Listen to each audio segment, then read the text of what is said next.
Ainsi, au matin du 30 août 2023, Ali Bongo et toute sa Dream Team étaient taxés de tous les maux que ce pays a connus et que les espoirs de tout un peuple soient nés. Comment expliquer que 16 mois plus tard, les espoirs de nombreux Gabonais s'effritent et dégringolent comme des châteaux de cartes? En témoigne cette figure de proue du dialogue national inclusif. Le 4 septembre 2023,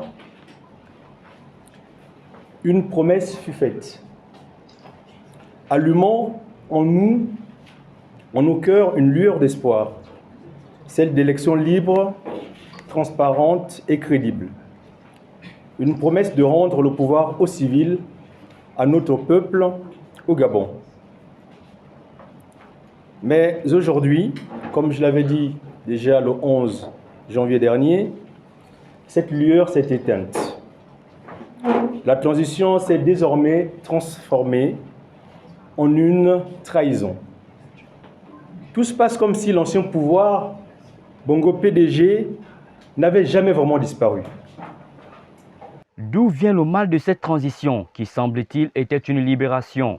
Si le professeur Ondossa s'était trompé en traitant ce coup d'État de révolution de palais, comment expliquer le l'okunabélisque qui pollue le pays à travers les appels à candidature, les marches, les interdictions de dénonciation pourtant pour des faits réels, et ces Gabonais qui n'ont même plus peur de braver le danger?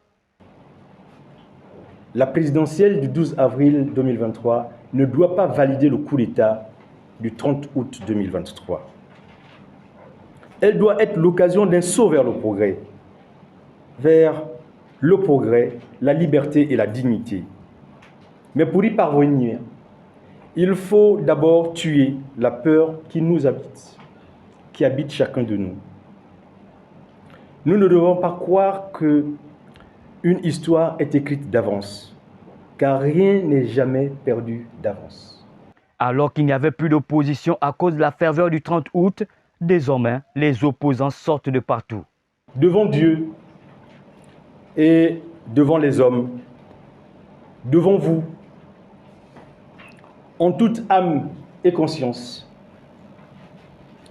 j'ai pris la décision solennelle de me porter candidat à l'élection présidentielle du 12 avril 2025. In fine, si Ali Bongo a été évincé pour des faits similaires, quel pourrait être le sort de ceux qui semblent reproduire le même schéma?